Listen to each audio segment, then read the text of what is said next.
C'est quoi donc Startup Academy alors? Voilà, c'est la question qui est très intéressante. La Startup Academy, c'est une nouvelle école. Mais pour pouvoir définir ce que c'est, il faudrait d'abord resituer les choses dans son contexte, que ce soit social, économique et culturel.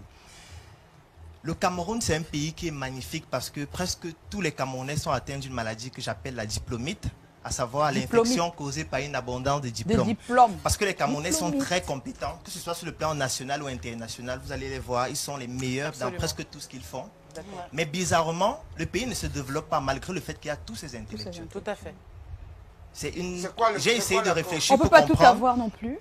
Qu'est-ce qui explique le fait qu'il y ait autant d'intellectuels, mais ça ne se répercute pas sur le plan du développement? La diplomite, ça suffit. Donc, maintenant, j'ai essayé de mener une étude socio-anthropologique auprès des personnes pour savoir un peu quel est leur avis là-dessus. Et tout le monde disait, c'est Paul Biya, il a fait 34 ans au pouvoir, il doit s'en aller. J'ai dit, bon, la vérité, c'est un miroir brisé dont chacun a un morceau. C'est facile de jeter. Donc, je préfère ne pas dire qu'ils ont tort, mais j'ai essayé de me poser la question autrement. Est-ce que le problème n'est pas systémique? Est-ce que ce n'est pas quelque chose qui est mal fait et qui pousse tous ces intellectuels-là à ne pas apporter des solutions pertinentes? Et c'est là où je me suis rendu compte qu'en fait, notre système éducatif, il est encore tributaire de l'époque coloniale.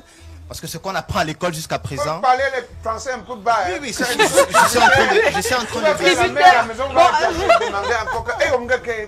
Ce qu'on apprend à l'école actuellement, depuis 1960, il n'y a pas eu de réformes éducatives au Cameroun. Donc, le système est encore ce que les colons avaient décidé qu'on va apprendre. Et moi, je ne pense pas que les colons voulaient que nous on se développe.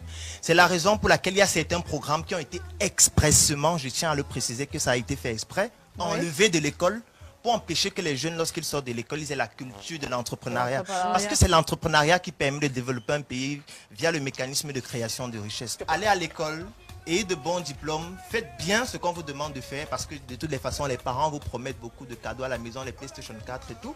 Et sortez, demandez du travail, allez à la fonction publique, et puis vous serez les meilleurs parce que vous avez beaucoup de diplômes. Alors je tiens à préciser que cette époque-là, ça n'existe plus.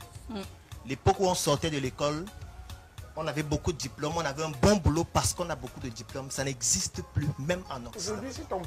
Si vous n'avez pas une consistance intellectuelle, technique, pratique, une consistance intellectuelle qui correspond au diplôme que vous avez, si vous ne l'avez pas, vous serez ce que j'appelle un chômeur qualifié.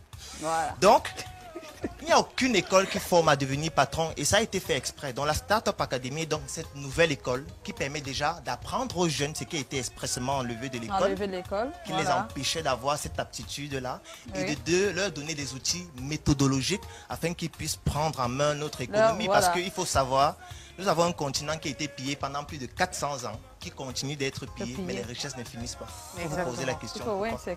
Il faut vous poser la question pourquoi les Occidentaux viennent autant chez nous alors que nous on fuit pour aller là-bas. Posez-vous la question pourquoi. Parce qu'en entrepreneuriat, problème égale opportunité d'affaires. Chaque fois qu'il y a beaucoup de problèmes dans un pays, c'est autant d'opportunités d'affaires. Il y a des solutions, donc c'est des opportunités. C'est la raison pour laquelle en Europe, eux, ils viennent plutôt chez nous parce qu'on a déjà résolu tous les problèmes, ils sont en train d'aller sur Mars, parce qu'on a tout résolu, tous les secteurs sont saturés. Chez nous, tout est à refaire, mais c'est nous plutôt qui fuyons pour aller là où tout a déjà été fait. C'est pas encore vraiment fait. Et la dernière chose que je tiens à préciser, c'est que j'ai souvent l'habitude de dire qu'être salarié, c'est un danger pour l'Afrique. Les gens pourront dire que qu'est-ce qu'ils racontent, c'est du n'importe quoi. Parce que notre économie est détenue à plus de 80% par les étrangers.